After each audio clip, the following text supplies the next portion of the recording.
ಮಕ್ಕಳೇ, ಎಲ್ಲರಿಗೂ ಶುಭೋದಯ.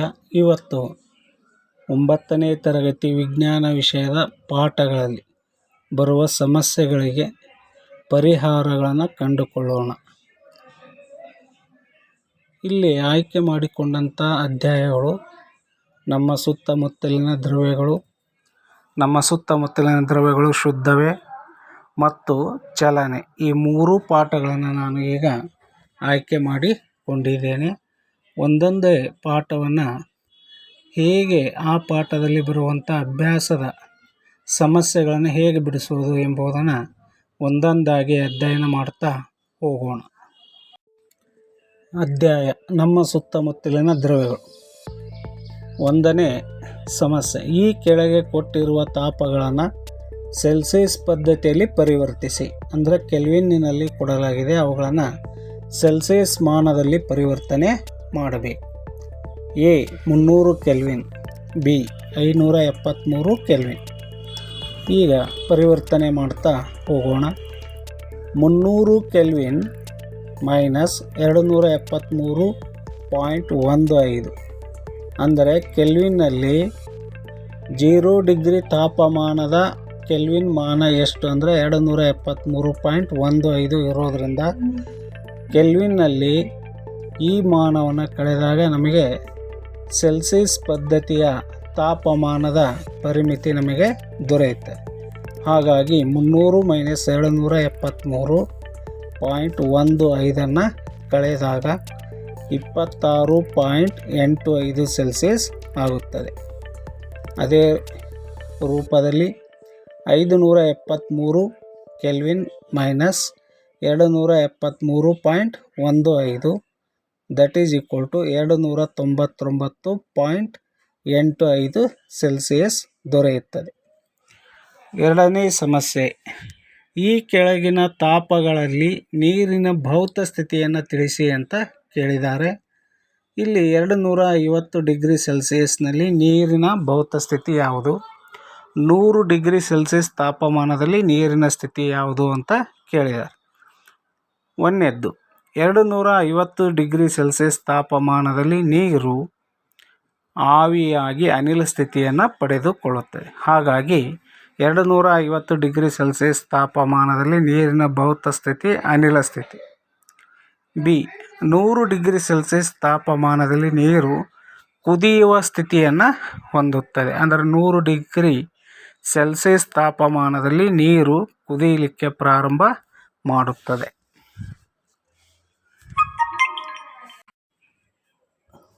ಸಮಸ್ಯೆ 3, ಯಾವುದೇ ವಸ್ತುವಿನ ಸ್ಥಿತಿ ಬದಲಾಗುವಾಗ ತಾಪವು ಸ್ಥಿರವಾಗಿರುತ್ತದೆ ಏಕೆ ಅಂತ ಪ್ರಶ್ನೆಯನ್ನು ಕೇಳಲಾಗಿದೆ. ಈಗ ಉತ್ತರವನ್ನು ನೋಡೋಣ. ದ್ರವ್ಯಗಳ ಸ್ಥಿತಿ ಬದಲಾವಣೆಗೆ ಬೇಕಾಗುವಷ್ಟು ತಾಪ ಪಡೆದಾಗ ವಸ್ತುವಿನ ಸ್ಥಿತಿ ಬದಲಾವಣೆಯಾಗುತ್ತದೆ. ಏಕೆಂದರೆ ವಸ್ತುವಿನೆಲ್ಲ ಇರುವಂತಹ ಅಣುಗಳ ತುಂಡರಿಕೆಗೆ ಬೇಕಾದ ತಾಪವನ್ನು ಪಡೆದ ನಂತರ ತಾಪ ಸ್ಥಿರವಾಗಿ ಉಳಿಯುತ್ತದೆ. ವಾತಾವರಣದ ಅನಿಲಗಳನ್ನು ದ್ರವಿಸುವ ವಿಧಾನಗಳಿದ್ದರೆ ಸಲಹೆ ನೀಡಿ ಅಂತ 4ನೇ ಪ್ರಶ್ನೆಯಲ್ಲಿ ಕೇಳಿದ್ದಾರೆ. ಈಗ ಉತ್ತರವನ್ನು ನೋಡೋಣ. ಉತ್ತರ 1ನೇದ್ದು ಅನಿಲಗಳ ಮೇಲೆ ಒತ್ತಡವನ್ನು ಹೇರುವುದು, 2ನೇದ್ದು ತಾಪವನ್ನು ಕಡಿತಗೊಳಿಸುವುದು. ಈ 2 ವಿಧಾನಗಳಿಂದ ಅನಿಲಗಳನ್ನು ಸಾಂದ್ರೀಕರಿಸಿ ದ್ರವ ರೂಪಕ್ಕೆ ಪರಿವರ್ತನೆ ಮಾಡಲಾಗುತ್ತದೆ. ಕೆಳಗಿನವುಗಳನ್ನು ಕೆಲ್ವಿನ್ ಅಳತೆಗೆ ಪರಿವರ್ತಿಸಿ ಅಂತ ಪ್ರಶ್ನೆಯನ್ನು ಕೇಳಲಾಗಿದೆ. A 25 degree Celsius, B 373 degree Celsius. ಈಗ ಉತ್ತರವನ್ನು ನೋಡೋಣ.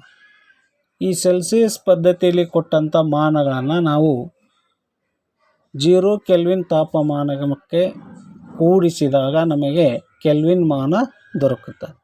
ಅಂದರೆ 25 degree Celsius plus 273.15 Kelvin that is equal to 298.15 Kelvin ಆಗುತ್ತದೆ. ಹಾಗೆಯೇ B 373 degree Celsius plus 273.15 Kelvin that is equal to 646.15 Kelvin ಆಗುತ್ತದೆ. 6ನೇ ಪ್ರಶ್ನೆ, A 25 degree Celsius, B 0 degree Celsius, C 100 degree Celsius ತಾಪಮಾನಗಳಲ್ಲಿ ನೀರಿನ ಸ್ಥಿತಿ ತಿಳಿಸಿ ಅಂತ ಪ್ರಶ್ನೆಯನ್ನು ಕೇಳಿದ. ಈಗ ಉತ್ತರವನ್ನು ನೋಡೋಣ. ಎ 25 ಡಿಗ್ರಿ ಸೆಲ್ಸಿಯಸ್ ತಾಪಮಾನದಲ್ಲಿ ನೀರು ದ್ರವ ಸ್ಥಿತಿಯಲ್ಲಿಯೇ ಇರುತ್ತದೆ. ಬಿ 0 ಡಿಗ್ರಿ ಸೆಲ್ಸಿಯಸ್ ತಾಪಮಾನದಲ್ಲಿ ಘನ ಸ್ಥಿತಿ ಅಂದರೆ ಹಿಮ ಅಥವಾ ಬರ್ಫದ ಸ್ಥಿತಿಯಲ್ಲಿ ಇರುತ್ತದೆ. ಸಿ 100 ಡಿಗ್ರಿ ಸೆಲ್ಸಿಯಸ್ ತಾಪಮಾನವನ್ನು ನೀರು ಪಡೆದಾಗ ದ್ರವದಿಂದ ಅನಿಲ ಸ್ಥಿತಿಗೆ ಪರಿವರ್ತನೆ ಆಗುತ್ತದೆ. ಅಧ್ಯಾಯ ನಮ್ಮ ಸುತ್ತಮುತ್ತಲಿನ ವಸ್ತುಗಳು ಶುದ್ಧವೇ? ಈ ಪಾಠದ ಮೇಲಿನ ಒಂದೇ ಒಂದು ಸಮಸ್ಯೆ ಬರುತ್ತೆ, ಅದನ್ನು ನೋಡೋಣ. ಸಮಸ್ಯೆ: 340 ಗ್ರಾಂ ನೀರಿನಲ್ಲಿ 60 ಗ್ರಾಂ ಸಾಮಾನ್ಯ ಉಪ್ಪನ್ನು ಕರಗಿಸಿ ದ್ರಾವಣವನ್ನು ತಯಾರಿಸಿದೆ. ದ್ರಾವಣದ ಶೇಕಡಾವಾರು ರಾಶಿಗಳ ಅನುಪಾತದಲ್ಲಿ ಸಾರತೆ ಕಂಡು ಹಿಡಿಯಿರಿ ಅಂತ ಪ್ರಶ್ನೆಯನ್ನು ಕೇಳಲಾಗಿದೆ. ಪರಿಹಾರ: ದ್ರಾವ್ಯದ ರಾಶಿ, ದ್ರಾವ್ಯ ಅಂದರೆ ಅಲ್ಲಿ ದ್ರಾವಕದಲ್ಲಿ ಕರಗುವಂಥ ವಸ್ತುವಿಗೆ ದ್ರಾವ್ಯ ಅಂತ ಕರಿತೇವೆ. ಅದು ಉಪ್ಪನ್ನು ನಾವು ತೆಗೆದುಕೊಂಡಿದ್ದೇವೆ. ಅದು ಎಷ್ಟಪ್ಪ ಅಂದರೆ 60 ಗ್ರಾಂ. ದ್ರಾವಕದ ರಾಶಿ ಅಂದರೆ ನೀರು 340 ಗ್ರಾಂ. ಈಗ ದ್ರಾವ್ಯ ಮತ್ತು ದ್ರಾವಕವನ್ನು ಕೂಡಿಸಿದಾಗ ನಮಗೆ ಒಟ್ಟು ದೊರೆಯುವಂಥ ಮೊತ್ತ 400 ಗ್ರಾಂ. ಅಂದರೆ ದ್ರಾವ್ಯದ ರಾಶಿ 60 ಗ್ರಾಂ ಪ್ಲಸ್ ದ್ರಾವಕದ ರಾಶಿ ಅಂದರೆ ನೀರು 340 ಗ್ರಾಂ. ಒಟ್ಟನ್ನು ಸೇರಿಸಿದಾಗ 400 ಗ್ರಾಂ ದ್ರಾವಣ ರಾಶಿ ದೊರಕುತ್ತೆ. ಈಗ ಸೂತ್ರವನ್ನು ಬಳಕೆ ಮಾಡಿಕೊಂಡು ಶೇಕಡಾವಾರು ರಾಶಿಯನ್ನು ಲೆಕ್ಕಾಚಾರ ಮಾಡೋಣ. ದ್ರಾವಣದ ರಾಶಿಯ ಶೇಕಡಾವಾರು ಈಕ್ವಲ್ ಟು ದ್ರಾವ್ಯದ ರಾಶಿ ಡಿವೈಡೆಡ್ ಬೈ ದ್ರಾವಣದ ರಾಶಿ ಇಂಟು 100 ಅಂದರೆ ಶೇಕಡ ಅಂದರೆ 100 ಅಥವಾ 100ಕ್ಕೆ ಮಾಡಬೇಕು. ದ್ರಾವಣದ ರಾಶಿಯ ಶೇಕಡಾವಾರು ರಾಶಿ ಈಕ್ವಲ್ ಟು ದ್ರಾವ್ಯದ ರಾಶಿ 60 ಇದೆ ಡಿವೈಡೆಡ್ ಬೈ ದ್ರಾವಣದ ರಾಶಿ 400 ಇದೆ ಇಂಟು 100. ಇವು ಎಲ್ಲವನ್ನು ಗುಣಿಸಿ ಭಾಗಿಸಿದಾಗ ನಮಗೆ ದೊರೆಯುವಂಥ ದ್ರಾವಣದ ರಾಶಿಯ ಶೇಕಡಾವಾರು ಮೊತ್ತ 15%. ಅಧ್ಯಾಯ ಚಲನೆ.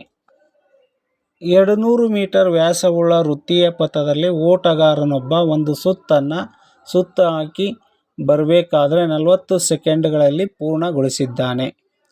2 ನಿಮಿಷ 20 ಸೆಕೆಂಡ್ ಅವಧಿಯಲ್ಲಿ ಚಲಿಸಿದ ದೂರ ಮತ್ತು ಸ್ಥಾನ ಪಲ್ಲಟನೆ ಎಷ್ಟು ಅಂತ ಕೇಳಿದ್ದಾರೆ. ಉತ್ತರ: ವೃತ್ತೀಯ ಪಥದ ವ್ಯಾಸ 200 ಮೀಟರ್ ಇದೆ ಕೊಟ್ಟಂಥ ಅಂಶ. ಪಥದ ಸುತ್ತಳತೆಯನ್ನು ನಾವು ಪೈ ಇಂಟು ಡಿ ಅಥವಾ ಪೈ ಇಂಟು ಆರ್ ಎಂಬ ಒಂದು ಸೂತ್ರವನ್ನು ಬಳಕೆ ಮಾಡಿಕೊಂಡು ನಾವು ಸುತ್ತಳತೆಯನ್ನು ಲೆಕ್ಕಾಚಾರ ಹಾಕ್ತೇವೆ ಗಣಿತೀಯವಾಗಿ. ಹಾಗಾಗಿ ಪಥದ ಸುತ್ತಳತೆ pi into D that is equal to 200 into pi metre ಆಗಿದೆ. 1 ಸೆಕೆಂಡ್ನಲ್ಲಿ ಚಲಿಸಿದ ದೂರ is equal to 200 into pi divided by 40. 2 ನಿಮಿಷ 20 ಸೆಕೆಂಡ್ನಲ್ಲಿ ಚಲಿಸಿದ ದೂರ is equal to 140 into 200 into pi divided by 40 metre. ಅಂದರೆ 140 ಇಂಟು 200 ಇಂಟು ಪೈದ ಬೆಲೆ 22 ಡಿವೈಡೆಡ್ ಬೈ 7 ಡಿವೈಡೆಡ್ ಬೈ 40. ಇವೆಲ್ಲವನ್ನು ಗುಣಿಸಿ ಭಾಗಾಕಾರ ಮಾಡಿದಾಗ ನಮಗೆ ದೊರೆಯುವಂಥ ಮೊತ್ತ 2200 ಮೀಟರ್. ಆಟಗಾರನು 140 ಸೆಕೆಂಡ್ಗಳಲ್ಲಿ ಸುತ್ತಲು ತೆಗೆದುಕೊಂಡಂಥ ಸಂಖ್ಯೆ 140 divided by 4 that is equal to 3.5 ಆಗುತ್ತೆ. ಆಟಗಾರನು ತನ್ನ ಕೊನೆಯ ಸ್ಥಾನದಿಂದ ವಿರುದ್ಧ ದಿಕ್ಕಿನಲ್ಲಿ ಪಥದ ದಿಕ್ಕಿಗೆ ಚಲಿಸಿದ ದೂರ ಅಂದರೆ ಸ್ಥಾನ ಪಲ್ಲಟನೆ ಪಥದ ವೃತ್ತದ ತ್ರಿಜ್ಯಕ್ಕೆ ಸಮನಾಗಿರುತ್ತದೆ. ಅಂದರೆ 200 ಮೀಟರ್ ಆಗಿರುತ್ತದೆ ಎಂದು ಅರ್ಥ.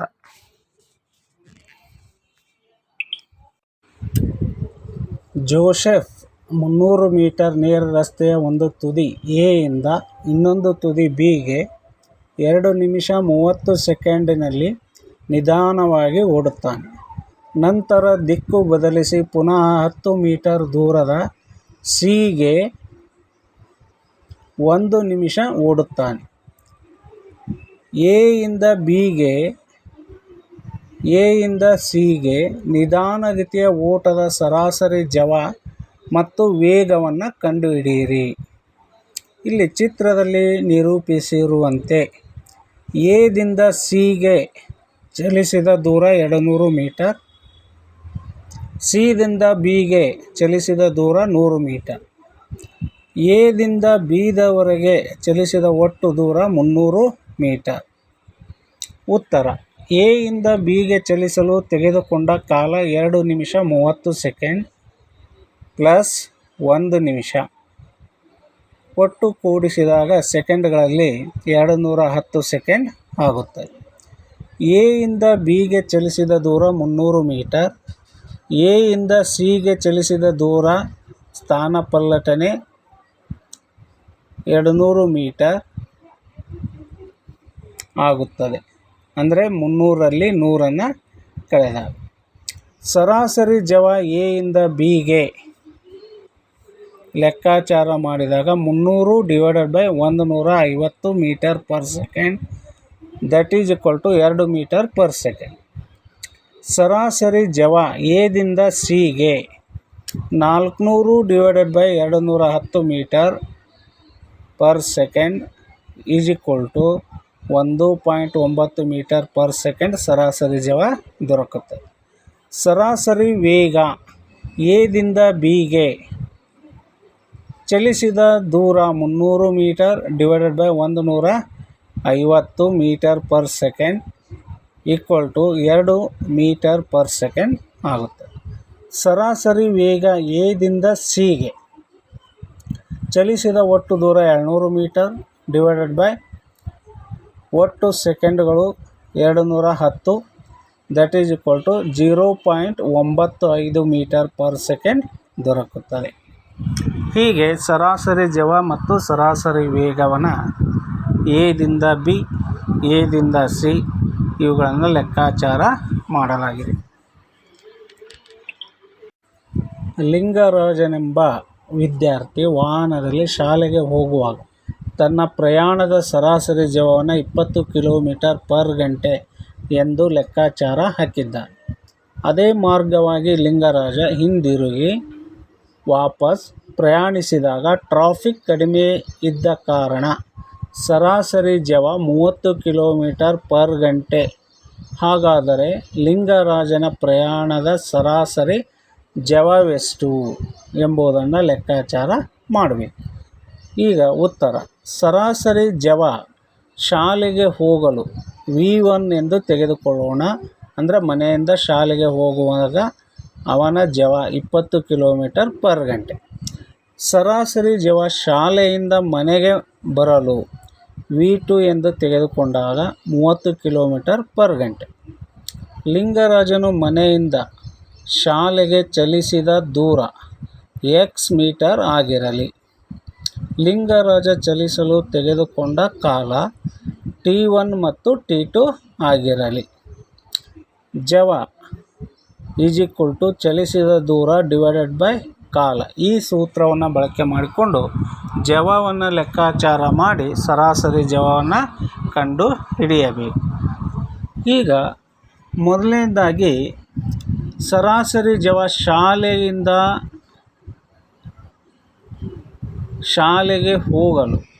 ಮನೆಯಿಂದ ಶಾಲೆಗೆ ಹೋಗಲು ಇರುವಂತಹ ಸರಾಸರಿ ಜವದ ಲೆಕ್ಕಾಚಾರವನ್ನು ಮಾಡೋಣ. ಅಂದರೆ V1 is equal to x divided by T1 that is equal to ಇಲ್ಲಿ ಎಕ್ಸನ್ನು 20 ಕಿಲೋಮೀಟರ್ ಪರ್ ಗಂಟೆಯಾಗಿ ತೆಗೆದುಕೊಂಡಾಗ T1 1 second that is equal to 20.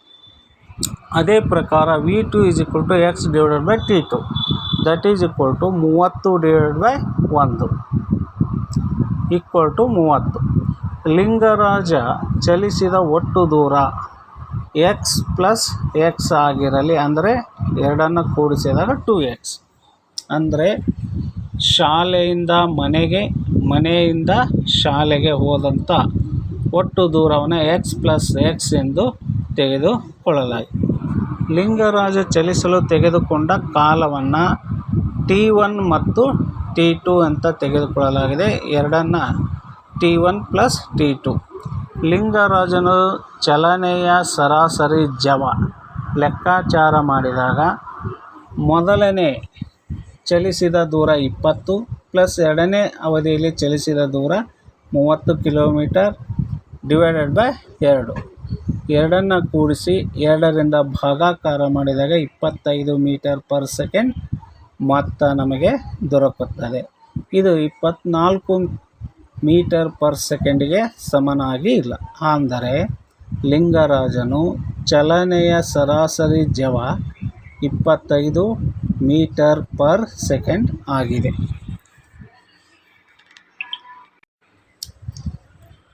ಸಮಸ್ಯೆ 4. ಸರೋವರ ಒಂದರ ಮೇಲೆ ಯಾಂತ್ರಿಕ ದೋಣಿಯೊಂದು ನಿಶ್ಚಲ ಸ್ಥಿತಿಯಿಂದ ಸರಳ ರೇಖೆಯಲ್ಲಿ 8 ಸೆಕೆಂಡ್ ಕಾಲ ಚಲಿಸಿ 3 ಮೀಟರ್ ಪರ್ ಸೆಕೆಂಡ್ ವೇಗೋತ್ಕರ್ಷಕ್ಕೆ ಒಳಗಾಗಿದೆ. ಈ ಅವಧಿಯಲ್ಲಿ ಯಾಂತ್ರಿಕ ದೋಣಿ ಚಲಿಸಿದ ದೂರವೆಷ್ಟು? ಉತ್ತರ: ಯಾಂತ್ರಿಕ ದೋಣಿಯ ಆರಂಭಿಕ ಜವ u = 0 ಮೀಟರ್ ಪರ್ ಸೆಕೆಂಡ್. ಯಾವುದೇ ಕಾಯ್ದ ಆರಂಭಿಕ ಜವ 0 ಆಗಿರುತ್ತದೆ. ವೇಗೋತ್ಕರ್ಷ a = 3 ಮೀಟರ್ ಪರ್ ಸೆಕೆಂಡ್ ಕೊಡಲಾಗಿದೆ. ಕಾಲವನ್ನು ಕೊಡಲಾಗಿದೆ, t = 8 ಸೆಕೆಂಡ್. ಈಗ ನಾವು ಲೆಕ್ಕಾಚಾರ ಮಾಡಬೇಕಾದಂಥ ಅಂಶ ಚಲಿಸಿದ ದೂರ s = ಕ್ವಶನ್. ಸೂತ್ರ s = ut ಪ್ಲಸ್ 1/2 at² ಸೂತ್ರವನ್ನು ಉಪಯೋಗಿಸಲಾಗಿದೆ.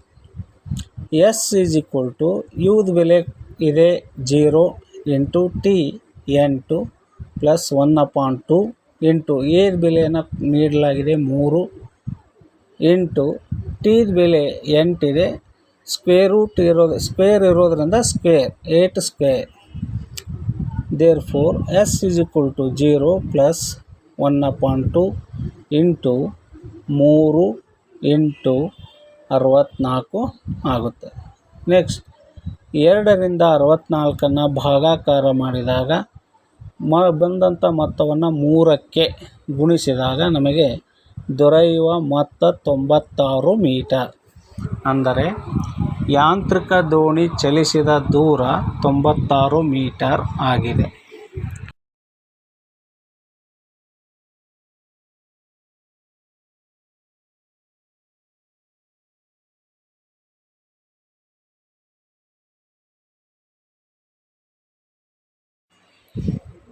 ಸಮಸ್ಯೆ 5. 52 ಕಿಲೋಮೀಟರ್ನಲ್ಲಿ ಕಾರು ಚಲಿಸುತ್ತಿದ್ದ ಚಾಲಕ ಬ್ರೇಕ್ ಹಾಕಿದಾಗ ವಿರುದ್ಧ ದಿಕ್ಕಿನಲ್ಲಿ ಏಕರೂಪ ವೇಗೋತ್ಕರ್ಷ ಉಂಟಾಗಿದೆ. 5 ಸೆಕೆಂಡ್ ನಂತರ ಕಾರು ನಿಶ್ಚಲವಾಗಿದೆ. 3 ಕಿಲೋಮೀಟರ್ ಪರ್ ಗಂಟೆನಲ್ಲಿ ಕಾರು ಚಲಾಯಿಸುತ್ತಿದ್ದ ಇನ್ನೊಬ್ಬ ಚಾಲಕ ನಿಧಾನವಾಗಿ ಬ್ರೇಕ್ ಹಾಕಿದ್ದಾನೆ ಮತ್ತು ಆತನ ಕಾರು 10 ಸೆಕೆಂಡ್ಗಳಲ್ಲಿ ನಿಶ್ಚಲವಾಗಿ ಒಂದೇ ಗ್ರಾಫ್ ಹಾಳೆಯಲ್ಲಿ 2 ಕಾರುಗಳ ವೇಗ ಮತ್ತು ಕಾಲಗಳ ನಕ್ಷೆಯನ್ನು ಎಳೆಯಿರಿ. ಬ್ರೇಕ್ ಹಾಕಿದ ನಂತರ 2 ಕಾರುಗಳಲ್ಲಿ ಯಾವುದು ಹೆಚ್ಚು ದೂರ ಪ್ರಯಾಣಿಸಿದೆ ಎಂಬುದನ್ನು ಗ್ರಾಫ್ ಆಧಾರದ ಮೇಲೆ ಲೆಕ್ಕಾಚಾರ ಮಾಡೋಣ. ಉತ್ತರ: ಎ ಕಾರಿನ ಆರಂಭಿಕ ವೇಗವನ್ನು UA ಆಗಿ ತೆಗೆದುಕೊಳ್ಳೋಣ. ಅದು UA = 52 ಕಿಲೋಮೀಟರ್ ಪರ್ ಗಂಟೆ.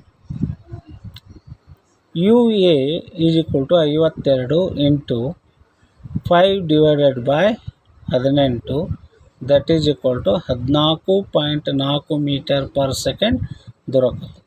ಕಾರು ಚಲಿಸಲು ತೆಗೆದುಕೊಂಡ ಕಾಲ TA ಆಗಿರಲಿ, ಅದರ ಬೆಲೆಯನ್ನು ಕೊಟ್ಟಿದ್ದಾರೆ 5 ಸೆಕೆಂಡ್. ಬಿ ಕಾರಿನ ಆರಂಭಿಕ ವೇಗವನ್ನು UB ಎಂದು ತೆಗೆದುಕೊಳ್ಳೋಣ. 3 ಕಿಲೋಮೀಟರ್ ಪರ್ ಗಂಟೆ. UB = 3 into 5/18 that is equal to 0.833 metre per second ಆಗುತ್ತೆ. ಕಾರು ಚಲಿಸಲು ತೆಗೆದುಕೊಂಡ ಕಾಲ TB is equal to 10 second. ಈಗ SA is equal to 1/2 into OP into OR ಅಂದರೆ ಗ್ರಾಫ್ ಆಧಾರದ ಮೇಲೆ ಲೆಕ್ಕಾಚಾರ ಮಾಡೋದು. SA is equal to 1/2 into 14.4 into 5. ಈಗ ನಮಗೆ ದೊರೆಯುವಂಥ ಮೊತ್ತ SA ಈಸ್ ಈಕ್ವಲ್ ಟು ಸ್ಥಾನಪಲ್ಲಟನೆ ಅಂದರೆ ಕಾರಿನ ಸ್ಥಾನಪಲ್ಲಟನೆ SA is equal to 36 metre. ಮೊದಲನೇ ಕಾರಿನ ಸ್ಥಾನಪಲ್ಲಟನೆ ಒಟ್ಟು 36 ಮೀಟರ್. SB ಎರಡನೇ ಕಾರಿನ ಸ್ಥಾನಪಲ್ಲಟನೆಯನ್ನು ನೋಡೋಣ. 1/2 into OS into OQ. SB is equal to 1/2 into 0.83 into 10. ಈಗ ಎರಡನೇ ಕಾರಿನ ಒಟ್ಟು ಸ್ಥಾನಪಲ್ಲಟನೆ 4.15 ಮೀಟರ್ ದೊರಕುತ್ತೆ. ಗ್ರಾಫ್ ನಕ್ಷೆ ವೀಕ್ಷಿಸಿದಾಗ ತ್ರಿಭುಜ OPR ವಿಸ್ತೀರ್ಣ ತ್ರಿಭುಜ OSQ ಕ್ಕಿಂತಲೂ ಹೆಚ್ಚು ಇದೆ. ಹಾಗಾಗಿ A ಕಾರು Bಗಿಂತ ಹೆಚ್ಚು ದೂರ ಚಲಿಸಿದೆ. ಕಾರು A ಚಲಿಸಿದ ದೂರ 36 ಮೀಟರ್ ಆದರೆ B ಕಾರು ಚಲಿಸಿದ ದೂರ 4.15 ಮೀಟರ್ ದೂರ ಚಲಿಸಿದೆ.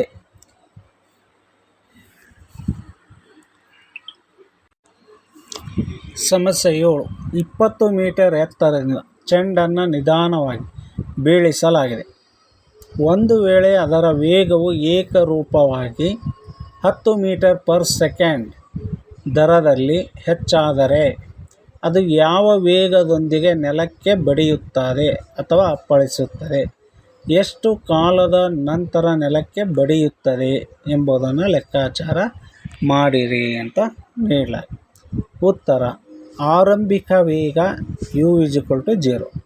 ಚೆಂಡು ಚಲಿಸಲು ತೆಗೆದುಕೊಂಡ ಕಾಲ ಗೊತ್ತಿಲ್ಲ, ಅಂತಿಮ ವೇಗ ಗೊತ್ತಿಲ್ಲ. ಚೆಂಡು ಚಲಿಸಿದ ದೂರ s = 20 ಮೀಟರ್. ವೇಗೋತ್ಕರ್ಷ a = 10 metre per second square. ಇದನ್ನು ನಾವು ಲೆಕ್ಕಾಚಾರ ಮಾಡಬೇಕಾದ್ರೆ v² - u² = 2as ಎಂಬ ಸೂತ್ರವನ್ನು ಬಳಕೆ ಮಾಡಲಾಗ್ತದೆ. v² = 2as ಪ್ಲಸ್ u² ಅಂದರೆ u² ಎಡಬದಿಯಿಂದ ಬಲಬದಿಗೆ ತಂದಾಗ, ಯಾಕಂದರೆ ವಿದ ಬೆಲೆ ನಮಗೆ ಬೇಕಾಗಿರೋದ್ರೆ ವಿಯನ್ನು ಅಲ್ಲೇ ಎಡಬದಿಯಲ್ಲೇ ಉಳಿಸಿಕೊಳ್ಳಲಾಗಿದೆ. ಈಗ ಬೆಲೆಯನ್ನು ತುಂಬಿ ನಾವು ಲೆಕ್ಕಾಚಾರ ಮಾಡಿದಾಗ v² = 2 ಇಂಟು ಎದ ಬೆಲೆ ಕೊಟ್ಟಿದ್ದಾರೆ 10 ಇಂಟು s ಬೆಲೆ ಇದೆ 20 ಪ್ಲಸ್ ಯುದ ಬೆಲೆ 0 ಇದೆ. ಹಾಗಾಗಿ 20 ಇಂಟು 10 ಇಂಟು 2 ನಾವು ಗುಣಿಸಿದಾಗ 400 ಮೀಟರ್ ಸ್ಕ್ವೇರ್ ಸೆಕೆಂಡ್ ಸ್ಕ್ವೇರ್ ದೊರಕುತ್ತೆ. ಹಾಗೆ ವಿದ ಘಾತಾಂಕ ರೂಪದಲ್ಲಿರುವುದರಿಂದ ನಾವು ಸಾಮಾನ್ಯೀಕರಣ ಮಾಡಿದಾಗ ನಮಗೆ ವಿದ ಬೆಲೆ 20 ಮೀಟರ್ ಪರ್ ಸೆಕೆಂಡ್ ದೊರಕುತ್ತದೆ. ಅಂದರೆ ಅಂತಿಮ ವೇಗ, ಚೆಂಡಿನ ಅಂತಿಮ ವೇಗ 20 ಮೀಟರ್ ಪರ್ ಸೆಕೆಂಡ್. ಈಗ ನಮಗೆ ಟಿಯನ್ನು ಲೆಕ್ಕಾಚಾರ ಮಾಡಬೇಕಾಗಿದೆ. ವಿ ಬೆಲೆ ಕಂಡುಹಿಡಿದ್ವಿ, ಟಿ ಬೆಲೆಯನ್ನು ಕಾಲವನ್ನು ಕಂಡುಹಿಡಿದ್ವಿ. a = v - u/t ಸೂತ್ರವನ್ನು ಬಳಕೆ ಮಾಡಲಾಗ್ತದೆ. ಟಿಯನ್ನು ಎಡಬದಿಗೆ ತಂದಾಗ AT = v - u ಆಗುತ್ತೆ.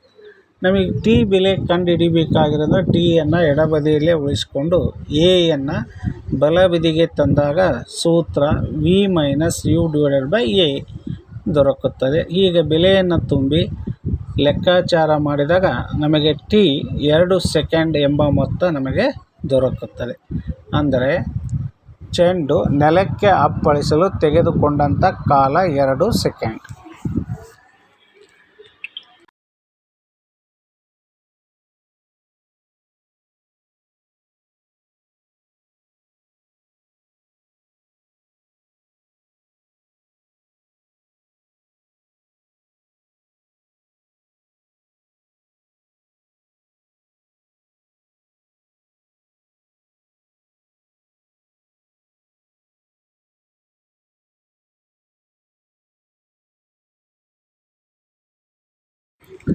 ಸಮಸ್ಯೆ 10. 42,250 ಕಿಲೋಮೀಟರ್ ತ್ರಿಜ್ಯವುಳ್ಳ ಕಕ್ಷೆಯಲ್ಲಿ ಕೃತಕ ಉಪಗ್ರಹವೊಂದು ಚಲಿಸುತ್ತಿದೆ. ಒಂದು ವೇಳೆ ಭೂಮಿಯ ಸುತ್ತಲೂ 24 ಗಂಟೆಗಳನ್ನು ತೆಗೆದುಕೊಂಡರೆ ಅದರ ಜವವೆಷ್ಟು?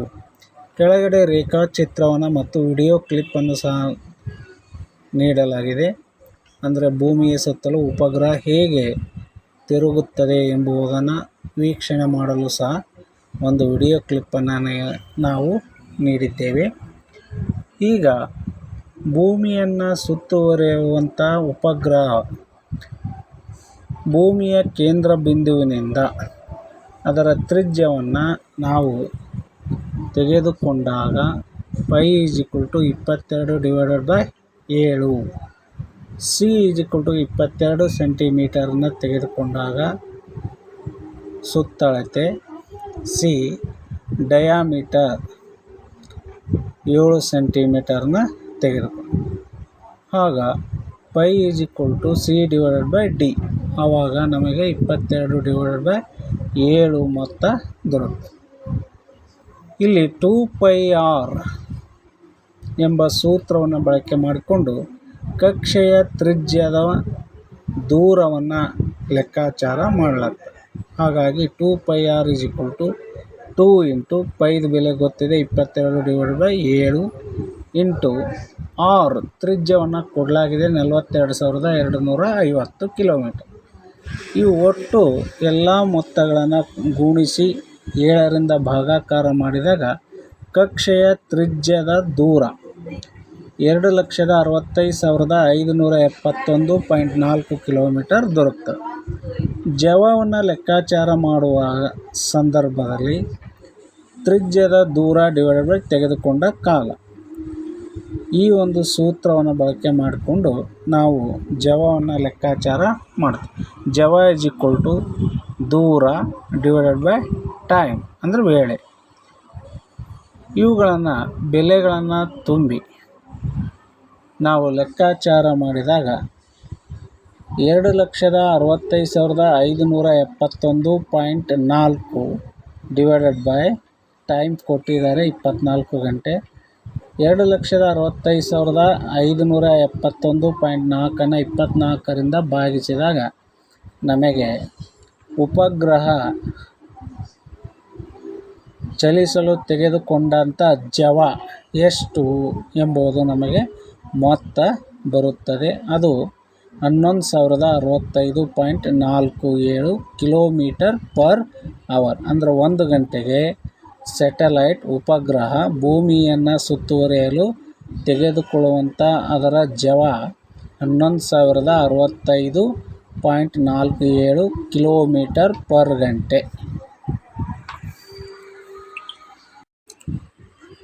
ಮಕ್ಕಳಿಗಾಗಿ ಮನೆ ಕೆಲಸ. ಈ ಕೆಳಗೆ ನೀಡಿದ ವೇಗ ಮತ್ತು ಕಾಲದ ಅಂಶಗಳನ್ನು ಪರಿಗಣಿಸಿ ಅವುಗಳನ್ನು ಉಪಯೋಗ ಮಾಡಿಕೊಂಡು ನಕ್ಷೆಯನ್ನು ಬರೆಯಿರಿ ಮತ್ತು ಆ ನಕ್ಷೆ ಆಧಾರದ ಮೇಲೆ ಕಾಯವು ಯಾವ ರೀತಿಯ ಚಲನೆಯನ್ನು ಹೊಂದಿದೆ ಎಂದು ಹೆಸರಿಸಿ. ವೇಗವನ್ನು ಮೀಟರ್/ಸೆಕೆಂಡ್ಗಳಲ್ಲಿ ನೀಡಲಾಗಿದೆ. ಕಾಲವನ್ನು ಸೆಕೆಂಡ್ಗಳಲ್ಲಿ ನೀಡಲಾಗಿದೆ. ವೇಗ 0 ಮೀಟರ್/ಸೆಕೆಂಡ್, 10 ಮೀಟರ್/ಸೆಕೆಂಡ್, 15 ಮೀಟರ್/ಸೆಕೆಂಡ್, 20 ಮೀಟರ್/ಸೆಕೆಂಡ್, 25 ಮೀಟರ್/ಸೆಕೆಂಡ್, 30 ಮೀಟರ್/ಸೆಕೆಂಡ್, 40 ಮೀಟರ್/ಸೆಕೆಂಡ್. ಕಾಲ 0 second, 5 second, 10 second, 15 second, 20 second, 30 second, 45 second. ಕೊಟ್ಟಿರುವಂಥ ಅಂಶಗಳ ಆಧಾರದ ಮೇಲೆ ನಾವು ವೇಗ ಮತ್ತು ಕಾಲವನ್ನು ಹೋಲಿಕೆ ಮಾಡಿದಾಗ ಆ ಅಂಶದ ಆಧಾರದ ಮೇಲೇ ಕಾಯದ ಚಲನೆಯ ವಿಧವನ್ನು ನಾವು ಹೇಳಲು ಸಾಧ್ಯವಿದೆ. ಆದರೂ ಸಹ ನಾವು ನಕ್ಷೆಯನ್ನು ಹಾಕಿದಾಗ ಮಾತ್ರ ಕಾಯದ ಚಲನೆ ಯಾವುದು ಎಂಬುದನ್ನು ಸ್ಪಷ್ಟವಾಗಿ ತಿಳಿದುಕೊಳ್ಳಬಹುದು.